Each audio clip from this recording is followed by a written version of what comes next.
కుల వర్ణ లింగ వివక్షతను వ్యతిరేకించి పోరాడిన సామాజిక అభ్యుదయవాది వీరశైవ లింగాయత్ ధర్మ వ్యవస్థాపకుడు బసవేశ్వరుడి జయంతి నేడు. ఈ సందర్భంగా పురస్కరించుకుని బీఆర్ఎస్ అధినేత కేసీఆర్ రాష్ట్ర ప్రజలకు శుభాకాంక్షలు తెలిపారు. ఈ సందర్భంగా ఆయన చేసిన సామాజిక సేవను స్మరించుకున్నారు. ధార్మిక ప్రవచనాలు, వచన సాహిత్యం, వాటి కార్యాచరణ ద్వారా సమానత్వం కోసం పాటుపడిన గొప్ప సామాజిక విప్లవకారుడు బసవన్న అని కేసీఆర్ కొనియాడారు. ప్రజా సంక్షేమం కోసం అహర్నిశలు పాటుపడిన దార్శనిక పాలకుడిగా ప్రజల మన్ననలు అందుకున్నారని అన్నారు. బసవేశ్వరుడి ఆశయాలు ప్రతి ఒక్కరికి ఆదర్శనీయమని చెప్పారు. ఒకే దేశం ఒకే ఎన్నిక అనే అంశంపై దేశవ్యాప్తంగా భారతీయ జనతా పార్టీ కొత్త చర్చకు తెరలేపినట్లు భారతీయ జనతా పార్టీ జాతీయ ప్రధాన కార్యదర్శి సునీల్ బన్సాల్ స్పష్టం చేశారు. కంటోన్మెంట్ తిరుమలగిరిలోని జయలక్ష్మి గార్డెన్లో బీజేవైఎం జాతీయ కోశాధికారి టీం సాయి నేతృత్వంలో ఒకే దేశం ఒకే ఎన్నిక అనే అంశంపై చర్చించారు. ఈ కార్యక్రమానికి ముఖ్య అతిథిగా భారతీయ జనతా పార్టీ జాతీయ ప్రధాన కార్యదర్శి సునీల్ బన్సాల్తో పాటు తెలంగాణ రాష్ట్ర భారతీయ జనతా పార్టీ నాయకులు హాజరయ్యారు. జమిలీ ఎన్నికలు నిర్వహిస్తే దక్షిణ భారతదేశంలోని ప్రాంతీయ పార్టీల్లో వారసత్వ రాజకీయాలకు చరమగీతం పాడవచ్చని అన్నారు. జమిలీ ఎన్నికల మూలంగా దేశంలో సుపరిపాలన సాధ్యమవుతుందని స్పష్టం చేశారు. భారతదేశంలో ఏదో ఒక రాష్ట్రంలో ఎన్నికలు ఉండడం మూలంగా అభివృద్ధికి ఆటంకం ఏర్పడుతుందన్నారు. జమిలీ ఎన్నికల మూలంగా రాజకీయ నాయకులు అధికార సమయం వృధా కాకుండా ఖర్చు తగ్గుతుందని అన్నారు. ప్రతి సందర్భంలోనూ వివిధ రాష్ట్రాల్లో స్థానిక సంస్థల నుండి జాతీయ స్థాయి వరకు ఎన్నికలు నిర్వహించడం మూలంగా రాజకీయ నాయకులు, ప్రభుత్వ యంత్రాంగం అభివృద్ధిపై దృష్టి సాధించలేకపోతున్నాయని అన్నారు. प्रख्यात और ऐसे अलग अलग क्षेत्रों के सभी विद्वानगण और इस सभागृह में उपस्थित सभी नागरिक भाई और बहनों, थोड़ा कार्यक्रम हमारा जल्दी शुरू हुआ है. साईं जी के मन में इच्छा थी कि 7:30 तक शुरू हो, लेकिन मेरी फ्लाइट होने के कारण से और सुबह एक जल्दी कहीं जाना, इसलिए थोड़ा जल्दी शुरू हुआ है. लेकिन बाद में चंद्रशेखर जी, रामचंद्र राव जी और सभी बहुत सारे विद्वान हम सबके बीच में हैं. वो भी आज के इस कार्यक्रम के विषय में अपने मत हम सबके बीच में रखेंगे. देश में इस समय जो एक करंट टॉपिक है, वन नेशन वन इलेक्शन, उस विषय पर चर्चा करने के लिए आज हम यहाँ पर आए हैं. मैं 15-20 मिनट में अपनी बात रखकर आप सबसे क्षमा मांगते हुए एयरपोर्ट जाने के लिए निकलूंगा. हम सब जानते हैं कि देश की स्वाधीनता से ही हमने लोकतंत्र को अपनाया, डेमोक्रेसी को स्वीकार किया. जिस भी देश के अंदर लोकतंत्र है, लोकतंत्र में चुनाव एक अनिवार्य पार्ट है. जहां लोकतंत्र होगा तो वहां चुनाव भी होगा. चुनाव ये निष्पक्ष तरीके से हो, चुनाव ये स्वस्थ तरीके से हो, उसके लिए समय समय पर अपने देश के अंदर तो देश की बढ़ती हुई आबादी होगी, बदलती हुई दुनिया होगी, 140 करोड़ लोगों के मन के जन की आकांक्षाएं होंगी. उन सबको देखते हुए समय समय पर देश में परिस्थितियों के हिसाब से हमने अपने सिस्टम में, अपनी व्यवस्थाओं में कई प्रकार के रिफॉर्म्स किए हैं. 1947 में भारत आजाद हुआ, आज 2025 में మున్నా హీరో షోరూంను ప్రారంభించారు మాజీ మంత్రి హరీష్ రావు. బుధవారం అంబర్పేట్ నియోజకవర్గం నల్లకుంట డివిజన్ ప్రశాంత్ నగర్, తిలక్ నగర్ రోడ్డులో ఉన్న హీరో నూతన షోరూంను ప్రారంభోత్సవానికి మాజీ మంత్రి హరీష్ రావు ముఖ్య అతిథిగా హాజరై అంబర్పేట్ ఎమ్మెల్యే కాలేరు వెంకటేష్తో కలిసి ప్రారంభించారు. ఈ సందర్భంగా హీరో కంపెనీ ప్రతినిధి ప్రమోద్ సురేష్లు మాట్లాడుతూ హీరో కంపెనీకి మార్కెట్లో ప్రత్యేకమైనటువంటి గుర్తింపు ఉందని, కొనుగోలుదారుల నమ్మకాన్ని వమ్ము చేయకుండా వాహనాలను అందిస్తామన్నారు. అదేవిధంగా అనేక రకాల ద్విచక్ర వాహనాలను షోరూం ద్వారా వినియోగదారులకు అందుబాటులో ఉంచాయని చెప్పారు. హీరో మోటోకార్ప్ వచ్చి ఒక 40 years ఓల్డ్ కంపెనీ. అంటే వరల్డ్ ప్రపంచంలో చూసారంట #1 company Hero MotoCorp. And last 25 years చూసారంట we are the #1 in the world. So అంటే ఒక పెద్ద కంపెనీ ఈరోజు ఇక్కడ శివం రోడ్లో వచ్చి ఒక బ్రాంచ్ మనం మళ్ళీ రీఎస్టాబ్లిష్ చేస్తున్నాం with the support of mister Pramod whose heading the Munna group actually. And ఈ ఫెసిలిటీని ఇది చాలా మంచిగా చేస్తున్నారు. మన ఐడియా ఏమంట ఇక్కడ ఉన్న కస్టమర్స్కి ఒక మంచి సర్వీస్ ఇవ్వాలా అండ్ ఒక మంచి ఎక్స్పీరియన్స్ ఇవ్వాలా. దాంతో ఎక్స్పీరియన్స్ కోసం మంచిగా ఒక ఇన్ఫ్రాస్ట్రక్చర్ చేస్తున్నాము. ఐఎమ్ షూర్ మన హీరో కస్టమర్స్ అందరికీ ఇక్కడ good service as well as good experience డెఫినెట్గా దొరుకుతుంది. లేటెస్ట్గా ఈ మోటార్స్ విభాగంలో రావడం చాలా మాకు పెద్ద మైల్ స్టోన్. దీంట్లో మాకు ఫస్ట్ స్టెప్పింగ్ స్టోన్ లాగా ఈ one of the India's #1 motorcycle తోటి మేము అసోసియేట్ అవడం అనేది మాకు చాలా lucky to have Hero in our card. And way forward ఇక్కడ ఆల్రెడీ ఎగ్జిస్టింగ్ హీరో డీలర్షిప్ ఉంటుండేదండి. దీన్ని హీరో ఆఫీసర్స్తో అనుబంధంతో we have revived it to that an extent. ఇంకా 2.0 కాన్సెప్ట్ తీసుకొచ్చి ఒక ఇంచు కూడా లేటెస్ట్ స్టాండర్డ్ ప్రకారంగా పెట్టడం జరిగింది. ఇదే కాకుండా వీళ్ళు పెట్టిన లేటెస్ట్ స్టాండర్డ్ ప్రకారం పెట్టిన ఈ రూల్స్ అండ్ రెగ్యులేషన్స్ కూడా ఫాలో అవుతూ వీళ్ళు పెట్టిన బెంచ్ మార్క్ని అచీవ్ చేస్తామని పూర్తి విశ్వాసం ఉందండి. ప్రపంచ ఆభరణాల వినియోగంలో భారతదేశం 29% వాటా కలిగి ఉందని, దక్షిణాదిలో ముఖ్యంగా భాగ్యనగరం ప్రధాన వాటాదారుడిగా ఉందని Telangana bullion gems and jewellers federation president Jagadish Prasad Varma తెలిపారు. హైదరాబాద్ జిఎంఆర్ ఎరీనాలో మే 23 నుండి 3 రోజుల పాటు జరగనున్న హైదరాబాద్ ఇంటర్నేషనల్ జ్యువెలరీ షో బ్రోచర్ను మోడల్స్తో కలిసి సంస్థ ప్రతినిధులు లాంచ్ చేశారు. దేశ విదేశాలకు చెందిన బంగారు వజ్రాభరణాల తయారీ సంస్థలు తమ ఉత్పత్తులను ఈ ప్రదర్శనలో ఉంచనున్నారు. హోల్సేలర్స్, రిటైలర్స్కు వేదికగా ఈ ఎగ్జిబిషన్ నిలుస్తుందన్నారు. ఈ ఎగ్జిబిషన్ ముఖ్యం ఏంటంటే అందరు హోల్సేలర్స్ వచ్చి వాళ్ళు సమ్ము చూపెట్టి రీటైలర్స్ కి కొత్త సమ్ము ఎలా దొరకాలా, ప్రైసింగ్ లో అడ్వాంటేజ్ ఎలా రావాలా. సో ఇట్లాంటిది ప్లాట్ఫామ్ లో రీటైలర్స్ కి బాగా అడ్వాంటేజ్ ఉంటుందండి. సో కంటిన్యూస్ గా ఈ ప్లాట్ఫామ్స్ లో వచ్చి రీటైలర్స్ కొత్త వెరైటీస్, ఇప్పుడు చూస్తే మార్కెట్ బాగా మారిందండి. వెరైటీకి వాల్యూ ఉంది, ప్రైసింగ్ కి వాల్యూ ఉంది.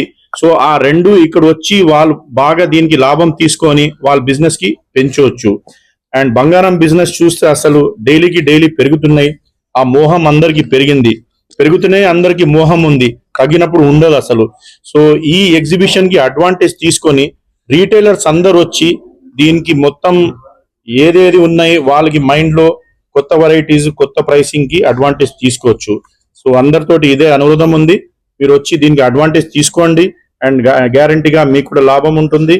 హోల్సేలర్, రీటైలర్ ఒకటి మదర్ అండ్ డాటర్ లాగా ఉంటుందండి. ఎగ్జిబిషన్ కి మీరు మీ చేతిలో ఉన్నది, ఇంత దూరం తీసుకుపోవాలి, దగ్గర తీసుకుపోవాలి. మీ అందరికి రిక్వెస్ట్ చేస్తున్నా, ఈ 4th సారి ఎగ్జిబిషన్ వస్తుంది అంటే మన దగ్గర చాలా మంచి మంచి డిజైన్ తీసుకొస్తున్నారు వాళ్ళు. మనం వాళ్ళకి సహాయం, మనం వాళ్ళకి సపోర్ట్ చేయాలి.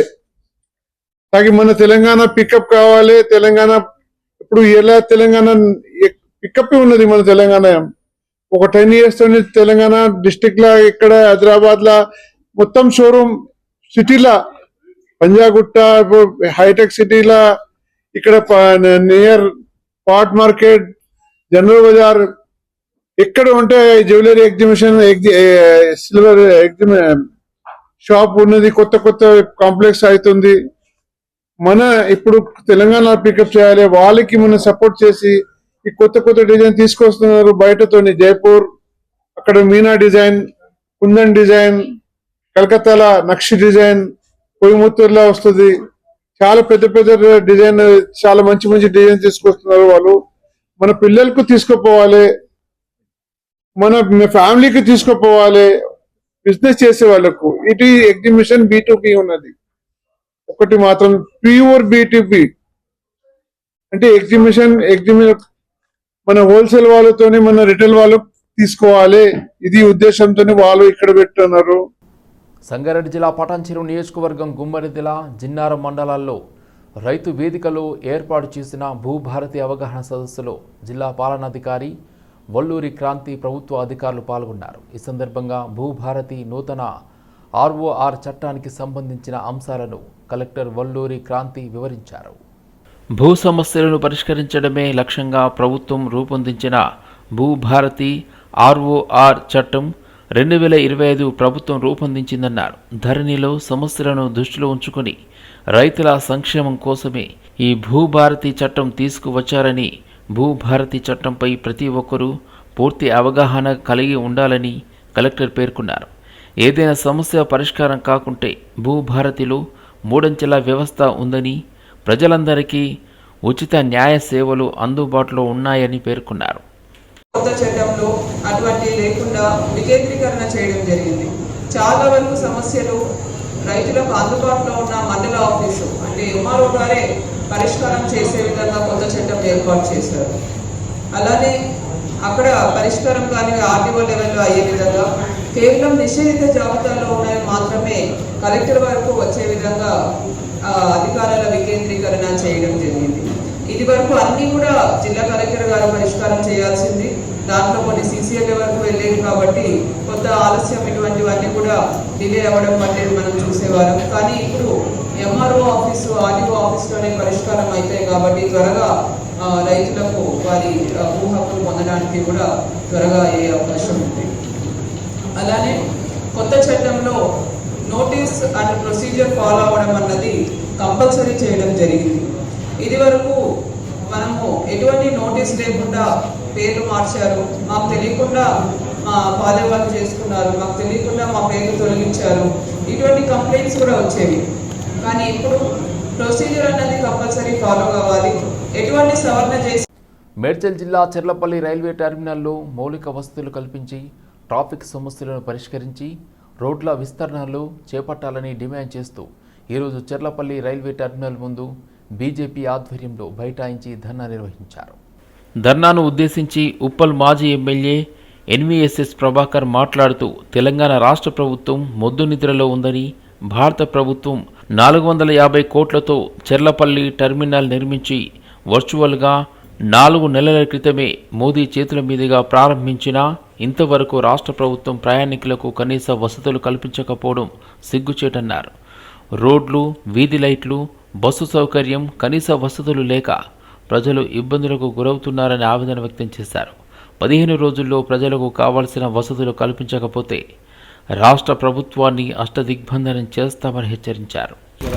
రైల్వే ప్రయాణికులు పడుతున్నటువంటి ఇక్కట్ల పైన, ఈ రాష్ట్ర ప్రభుత్వం యొక్క మొద్దు నిద్ర పైన, అనుసరిస్తున్నటువంటి సహాయ నిరాకరణ పైన, GHMC యొక్క నిర్లక్ష్య వైఖరికి నిరసనగా ప్రజల కోసం, ప్రగతి కోసం ప్రభాకర్ ధర్నా అని ఈరోజు నిర్వహిస్తా ఉన్నారు.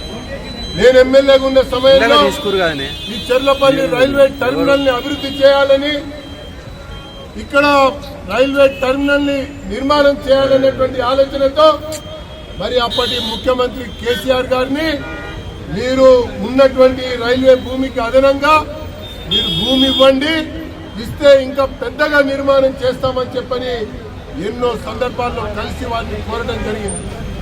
అప్పటి ప్రభుత్వం సహాయ నిరాకరణ చేసింది. 1 ఇంచు భూమి BRS అప్పుడు ఇవ్వాల. ఆ తర్వాత రైల్వే భూమిలోనే నాకున్నటువంటి ఒక పరిచయాల్ని, మోడీ గారికి తెలంగాణ అభివృద్ధి పట్ల ఉన్నటువంటి ఒక దీక్షని అవకాశంగా తీసుకొని పీయూష్ గోయల్ గారి యొక్క మంత్రిత్వ శాఖలో ఈ చెర్లపల్లి రైల్వే టెర్మినల్ కి అనుమతి తీసుకొచ్చి శంకుస్థాపన కూడా చేయడం జరిగింది. ఆ తర్వాత శంకుస్థాపన ద్వారా నిర్మాణం చేపట్టి నిర్మాణం పూర్తి చేసి దేశంలోనే అతిపెద్ద అత్యధికమైనటువంటి సాంకేతిక పరిజ్ఞానం కలిగినటువంటి టెర్మినల్ గా దీన్ని విస్తరింపజేసి స్వయంగా ప్రధానమంత్రి చేతుల మీదుగానే వర్చువల్ గా దీన్ని వారు జాతికి అంకితం చేశారు. జాతికి అంకితం చేసి 3 మాసాలు దాటింది. మరి ఆ రోజు ప్రభుత్వం పాల్గొన్నటువంటి GHMCకి సంబంధించినటువంటి అధికారులు యుద్ధ ప్రాతిపదిక మీద చర్యలు చేపడతామని చెప్పని మరి ఈ రోజు వరకు కూడా బస్సుల సంఖ్యని బస్ డిపోలు చెర్లపల్లి టర్మినల్ కి తీసుకురాలేదు, వేయలేదు. రైల్వే ప్రయాణికులు పడుతున్నటువంటి పాటలు అంతా ఇంత కాదు. ఇక్కడ నుంచి చెర్లపల్లి టర్మినల్ నుంచి మరి మోడీ గారు చెప్పినట్టుగా, రైల్వే శాఖ అశ్విని వైష్ణవ్ గారు చెప్పినట్టుగా 25 ట్రైన్స్ ప్రతిరోజు ఇక్కడే ఆగుతా ఉన్నాయి, ఇక్కడి నుంచే మొదలవుతా ఉన్నాయి. ఇక్కడి నుంచే ప్రత్యేక స్పెషల్ ట్రైన్స్ కూడా ప్రారంభమవుతా ఉన్నాయి. మహాత్మా శ్రీ బసవేశ్వరుడి 892వ జయంతి సందర్భంగా ట్యాంక్ బండ్ వద్ద శ్రీ బసవేశ్వర విగ్రహానికి నివాళులర్పించారు మంత్రి పొన్నాం ప్రభాకర్, పార్లమెంట్ సభ్యులు సురేష్ షెట్కార్. వారు చూపిన మార్గంలో నడుస్తూ సర్వేజన సుఖినో భవంతు, అందరూ బాగుండాలి, అందరూ పరస్పరం గౌరవించుకుంటూ వారు ఇచ్చిన శాంతి సందేశం పాటించినట్లయితే ఎక్కడ ఉద్రిక్త వాతావరణాలు ఉండవని, బసవేశ్వరుడి చరిత్ర తెలుసుకునే విధంగా ఉండాలని ఆకాంక్షిస్తూ బసవేశ్వరుడి జీవిత చరిత్ర ఈ తరానికి తెలవాల్సిన అవసరం ఉంది. బసవేశ్వర జయంతి సందర్భంగా పార్లమెంట్ సభ్యులు సురేష్ షెట్కార్తో కలిసి ట్యాంక్ బండ్ వద్ద ఆయన విగ్రహానికి నివాళులర్పించారు. సమాజంలో ఒక సమాజ అవగాహన కల్పించేటువంటి మొదటి గురువు బసవేశ్వరుడు. అటువంటి బసవేశ్వరుడు జగద్గురువుగా ఈరోజు వారి జయంతి వేడుకల్లో ట్యాంక్ బండ్ గారి విగ్రహంకు నివాళులు అర్పించి వారు చూపిన మార్గంలో నడుస్తూ సర్వేజన సుఖినోభవ, అందరూ బాగుండాలని, అందరూ పరస్పర గౌరవం చేసుకుంటూ వారు ఇచ్చినటువంటి ఏదైతే శాంతి సందేశం ఉందో దాని ప్రకారంగా నడిచినట్లయితే ఎక్కడ కూడా ఇటువంటి ఉద్రిక్త వాతావరణాలు ఉండవు. అందుకే బసవేశ్వరుణ్ణి ఆచరించి చరిత్ర తెలుసుకునే విధంగా ఉండాలని ఆకాంక్షిస్తూ బసవేశ్వరుడు యొక్క జీవిత చరిత్ర ఈ తరంకు మరీ తప్పకుండా తెలవాల్సిన అవసరం ఉంది. సమాజంలో వారి బాధ్యతను గుర్తిరిగి ముందుకు సాగడానికి ఈ సందర్భంలో ఉత్సవ కమిటీ చైర్మన్ గౌరవ పార్లమెంట్ సభ్యులు సురేష్ షెట్కార్ గారి ఆధ్వర్యంలో ఇక్కడ ట్యాంక్ బండ్ మీద విగ్రహాన్ని నివాళులర్పించుకున్నాం. అదేవిధంగా రవీంద్ర భారతిలో గౌరవ ముఖ్యమంత్రి గారి నాయకత్వంలో బసవేశ్వరుడి జయంతి నివాళులు అర్పించే కార్యక్రమం ఘనంగా సాగుతుంది. లింగాయత్ సమాజ్కు ఆరాధ్య దైవమైన శ్రీ శ్రీ శ్రీ మహాత్మా బసవేశ్వరుడి 892వ జయంతిని ఆ సమాజ్ ప్రతినిధులు భాగ్యనగరంలో ఘనంగా నిర్వహించారు. రాష్ట్ర వీరశైవ లింగాయత్ లింగబలిజ సంఘం, వీరశైవ సమాజము సికింద్రాబాద్ సంయుక్త ఆధ్వర్యంలో ట్యాంక్ బండ్పై ఉన్న బసవేశ్వరుడు విగ్రహానికి పూలమాలలు వేసి నివాళులర్పించారు. బసవేశ్వరుడు హైందవ మతాన్ని సంస్కరించిన ప్రముఖులలో ఒకరని, ఆయన సమాజంలో కుల, వర్గ, లింగ భేదాలు లేవని, అందరం సమానమేనని సుమారు గత 800 సంవత్సరాల క్రితమే చాటి చెప్పారని సంఘం నాయకులు తెలిపారు. అందుకనే బసవేశ్వరుడి బసవన్న, బసవుడు, విశ్వగురు అని పిలుస్తారన్నారు. సమాజంలో కుల వ్యవస్థను, వర్ణ భేదాలను, లింగ వివక్షతను సమూలంగా వ్యతిరేకించిన అభ్యుదయవాది అని పేర్కొన్నారు.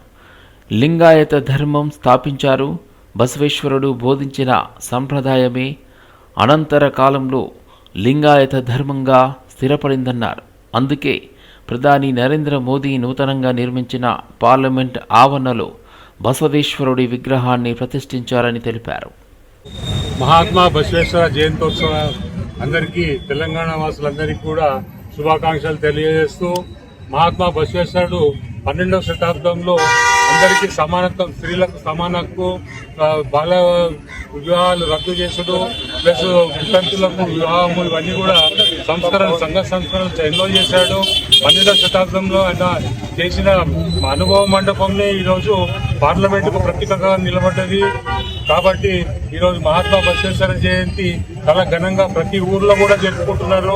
వాళ్ళందరికీ కూడా శుభాకాంక్షలు తెలియజేస్తూ ఈరోజు ఇచ్చేసిన వీళ్ళందరికీ ధన్యవాదాలు తెలుపుతూ మరి ఒకసారి మా చైర్మన్ గారు బీబీ పాటిల్ గారు, Telangana Veerashaiva Lingayat federation chairman BB Patil గారు ఈరోజు ప్రత్యేక ఆహ్వానితులుగా ఇక్కడ ఇచ్చేసి ఈ పూజా కార్యక్రమం నిర్వహించారు. వారికి కూడా ధన్యవాదాలు తెలుపుతూ, వారి ఆధ్వర్యంలో ఈరోజు మహాత్మా బసవేశ్వర విగ్రహము 10 ఏళ్ల కింద ఏర్పాటు చేయడం జరిగింది. అదే ఇప్పటికి కూడా మేము ఆనవాయితీగా అప్పటి నుంచి 10 ఏళ్ల నుంచి కంటిన్యూగా ఇక్కడ ట్యాంక్ బండ్ పైన సికింద్రాబాద్ వీరశైవ సమాజం తరఫున మేము నిర్వహిస్తున్నాము. सभी तेलंगाना के कोने कोने में बसवेश्वर जयंती मनाई जा रही है. पिछले 10 साल के कार्यकाल में तेलंगाना वीरशैव लिंगायत फेडरेशन के बैनर के नीचे कई कार्यक्रम करने का काम किया है. जैसे कि टैंक बंड को स्टैचू लगाने का हो, मतलब बसवेश्वर बोर्ड बनाने का हो, सरकार की तरफ से बसवेश्वर जयंती मनाने का कार्यक्रम हो, उन्होंने ऐसे अलग अलग कार्यक्रम करने का काम किया है। इसलिए जो लोगों ने हमारे काम के लिए मदद की सभी को धन्यवाद देना चाहता हूँ। यूनाइटेडली हम लोगों ने पिछले 10 साल से काम करके समाज को एक अच्छा मुकाम पे ले जाने का काम किया। तो उसमें जो भी लोग हमारे साथ मिले थे उनको भी बहुत बहुत धन्यवाद देना चाहता हूँ। आने वाले दिनों में हमारे जो भी इशू है, ओबीसी के इशू, अदर जो भी इशू है, उसके लिए केंद्र सरकार की तरफ से पूरे काम करेंगे और जरूर काम में कामयाबी लाने के लिए हम सबका सहकार लेके सबका सपोर्ट। దేశాన్ని ప్రపంచాన్ని ఓ కుదుపు కుదిపిన కాశ్మీర్ ఉగ్రదాడి నేపథ్యంలో country club hospitality and holidays limited global unit against terrorism పేరిట వినూత్న రీతిలో సందేశాత్మక కార్యక్రమం నిర్వహించింది. నగరంలోని బేగంపేట్లోని కంట్రీ క్లబ్ ప్రాంగణంలో జరిగిన ఈ కార్యక్రమంలో మోడల్స్ వెలిగే కొవ్వొత్తులు చేత పట్టుకుని శాంతి సామరస్యాన్ని ప్రోత్సహించే నినాదాలు ముద్రించిన ప్రత్యేక వస్త్రధారణలో మౌనంగా షార్ట్ పీస్ వాక్ చేశారు. ఈ నడక ఐక్యత, సహనం, హింసలకు వ్యతిరేకంగా స్థిర సంకల్పాన్ని ప్రతిబింబించిన ఈ కొవ్వొత్తుల ప్రదర్శన, శాంతి నడకలో క్లబ్ సభ్యులు సైతం పాల్గొని శాంతి ఐక్యత సందేశం చాటారు. We are conducting this program because we want to send a message to the rest of the world that Country Club really cares, and that is what Country Club stands about. I mean, our philosophy is caring and sharing. We should leave something that should not be harmful to the next coming generations. But because this has been continuing right from the time I was born, and right from the time we had some differences with the neighboring countries, but then they should come to a halt, and we should take decisive action and go very aggressive, not only against the terrorists, but also against the sponsors who has sponsored this terror attacks. Without taking names of any countries, but I feel that personally that it should be directed against all the people who are involved in this kind of sadistic operations, where they killed 26. చాలా బాధాకరమైన విషయము. యాక్చువల్గా ఇది Indian ఎకానమీకి and టూరిజానికి so ఇవన్నీ కూడా దెబ్బతీసే పరిస్థితి ఏర్పాటు అవుతుంది. ఎందుకంటే ఇప్పుడు మినిమం అది కాశ్మీరు చాలా అందమైన ప్రాంతము, అందరూ కూడా టూరిస్టులు వెళ్తూ ఉంటారు. అక్కడ మినిమం అంటే అంత ప్రశాంతంగా ఉంది అని చెప్పి ఈ మధ్యకాలంలో ఏం జరగలేదు కాబట్టి అక్కడ సెక్యూరిటీ కూడా ఎక్కువేమీ అసలు సెక్యూరిటీయే లేదు. కాకపోతే అక్కడ లాస్ అయింది చాలా 26 మంది చనిపోయారంటే వాళ్ళు ఎంతోమంది పిల్లలు పేరెంట్స్ని పోగొట్టుకున్నారు, తల్లి బిడ్డలను పోగొట్టుకుంది, కొడుకుని పోగొట్టుకుంది. ఒక ఫ్యామిలీకి ఒక వెన్నుముకగా నిలవాల్సిన వ్యక్తులు చనిపోతే అది జీవితాంతం మనం ఏదో ఒక 10 లక్షలు 20 లక్షలు వాళ్ళకి ఇచ్చేస్తే అది లైఫ్ లాంగ్ వాళ్ళకేమీ అది ఉండదు. ఎందుకంటే తండ్రిని పోగొట్టుకున్న చిన్నపిల్లలు ఉన్నారు. సో ఇలాంటి ఉగ్రవాదాన్ని కూకట్వేలతో దాన్ని అరికట్టాలి. దీనికి ప్రతి భారతీయుడు ముందుకు రావాలి. బేతిపట్నం ఓల్డ్ ప్రిన్స్ హోటల్ లైన్లో అక్రమంగా ఆక్రమించి వ్యాపారాలు చేస్తున్న వ్యాపార సముదాయాలపై మరియు అక్రమంగా రోడ్డుపై పెట్టిన బోర్డులను మరియు పాన్ షాపులను హైడ్రా అధికారులు కూల్చివేశారు. ఈ దాడుల్లో హైదరాబాద్ దీక్షిత్ మరియు GHMC Mehdipatnam circle ACP Krishnamurthy పాల్గొన్నారు. ఎలాంటి గొడవ జరగకుండా స్థానిక Humayun Nagar CI Mallesh, Masab tank traffic inspector Balakrishna Goud పాల్గొన్నారు.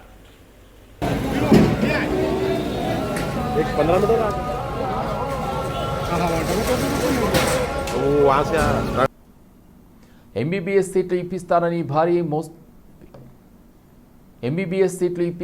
భారీ మొత్తంలో డబ్బులు వసూలు చేసిన ఘరానా మోసగాడిని హయత్ నగర్ పోలీసులు అరెస్ట్ చేశారు. రాష్ట్ర వ్యాప్తంగా ఉన్న మెడికల్ కాలేజీల్లో సీట్లు ఇప్పిస్తానని చెప్పి అనేక మందిని మోసం చేశారు. తాజాగా కరీంనగర్లోని ఆనందరావు మెడికల్ కాలేజీలో ఎంఎస్ సీటు ఇప్పిస్తానని నమ్మించి ఒక బాధితుడి నుండి ఏకంగా 1 కోటి రూపాయలు వసూలు చేశాడు. సీటు రాకపోవడంతో మోసపోయామని గ్రహించిన బాధితులు హయత్ నగర్ పోలీసులను ఆశ్రయించారు. బాధితుల ఫిర్యాదు మేరకు స్పందించిన పోలీసులు చంద్రకాంత్ను అదుపులోకి తీసుకుని విచారిస్తున్నారు. ఈ మోసానికి పాల్పడిన తీరు, ఎంతమందిని మోసం చేశాడు అనే విషయాలపై పోలీసులు లోతుగా దర్యాప్తు చేస్తున్నారు. చంద్రకాంత్పై రాష్ట్రంలోని పలు పోలీస్ స్టేషన్ల పరిధిలో కేసులు ఉన్నట్లు సమాచారం. అలియాస్ కిట్టు చింటూ వాళ్ళ ప్రాపర్ వచ్చేసి మనకు గౌతమ్ నగర్, హయత్ నగర్ అనేది. అయితే ఎంబీబీఎస్ సీట్ ఇప్పిస్తాను ఇంచుమించు మా దగ్గర నుంచి ఒక 50-60 లక్షలు తీసుకొని మమ్మల్ని ఆయన ఆఫీస్కి పోతే మా పైసలు మాకు ఇయ్యని ఒక 1 ఇయర్ తర్వాత పోతే ఒక 5-6-10 మంది, ఒక 4-5 మందిని రౌడీ షీటర్లను పెట్టుకొని డోర్ వేసి మీరు ఈ నుంచి ఎట్లా పోతారు, మీరు ఎట్లా నువ్వు మీ నాన్న చంపేస్తే ఎవరు మిమ్మల్ని అడిగేటోళ్ళు ఎవరు అని బెదిరించుండు. కులాన్ని బట్టి అడ్డగోలుగా తెచ్చారు. మీరు మిమ్మల్ని ఈ నుంచి పోతే మిమ్మల్ని ఎవడని మాకు ఎమ్మెల్యేలు తెలుసు, ఎంపీలు తెలుసు, నాకు సీఎం రేవంత్ రెడ్డి తెలుసు అని చెప్పి ప్రభుత్వం పైన మేము ప్రభుత్వంలో చంపేస్తే ఎవడు అడుగుతాడు అని చెప్పేసి ఇప్పుడు ఈరోజు ఇస్తా, రేపు ఇస్తా, మాకు అక్కడ జడ్చల కంప్లైంట్ ఇస్తే జడ్చలలో అక్కడ వచ్చి పేపర్ రాసి అక్కడ ఉన్న ఎస్ఐతో మాట్లాడి సార్ నేను ఇచ్చేస్తాను, మాతో పేపర్లు కూడా రాసిన అన్ని ఎవిడెన్స్ ఉన్నాయి, మాతో ఇచ్చిన ఎవిడెన్స్ ఉన్నాయి. వాళ్ళ భార్య పేరు పైన వేసాం మేము, ఆయన పేరు పైన వేసినాము, ఇంకోటి ఎవరో ఆల్రెడీ అందరిపైన వేసాము. అయితే ఇట్లా ఇప్పటికీ బాధ్యతలు ఇంచుమించు 21 స్టేషన్లలో మన స్టేట్ వైజ్లో 21 స్టేషన్లో కేసు అయినట్టు మాకు కూడా ఇన్ఫర్మేషన్ ఉంది. ఇంతకుముందు ఒక 6 మంత్ హన్మాడ మన వరంగల్లో కూడా ఒక కేసు అయితే అక్కడ ఒక 6 days రిమాండ్ చేశారు. అక్కడ నుంచి మళ్ళీ అక్కడ నుంచి తప్పించుకుంటూ మొత్తం తప్పించుకుంటున్నాడు. ఇప్పటికీ నాకు చెప్పాలంటే ఒక కార్ కూడా 10 కార్లు ఉన్నాయి, ఏ కార్లకు కూడా ఆయన పేరు లేదు, ఏం లేదు. మరి దొంగతనం అది కూడా చేస్తుండు, అది కూడా ఎంక్వైరీ చేయాలి. మరి ఈయన వృత్తి ఏదేం చేస్తుండు, దొంగతనం చేస్తుండు అన్ని. మరి ఎప్పుడు వచ్చినా కొత్త కార్లలో వస్తుంటాడు. మరి ఎక్కడి నుంచి సంపాదిస్తుండే ఎందుకన్నా డబ్బులు ఏమనంటే నేను చంపేస్తే అడిగేటోడు లేడని బెదిరిస్తాడు. ఆఫీసులలో పోతే డోర్లు వేసేసి ఒక 5 మందిని కూర్చోబెట్టి చంపేస్తే ఎవరు అడుగుతారని చంపేస్తా అంటారు. రాత్రి పగలు అడ్డగోలుగా రాత్రి 12 గంటలకు ఫోన్ చేస్తే ఏం నా కొరకు ఆడుకో కేసు అయితే నువ్వు పేపర్ ఎందుకు పెట్టినావు, ఆ సీఐకి ఎందుకు ఫోన్ చేసినావు మా నాన్నని బెదిరిస్తాడు.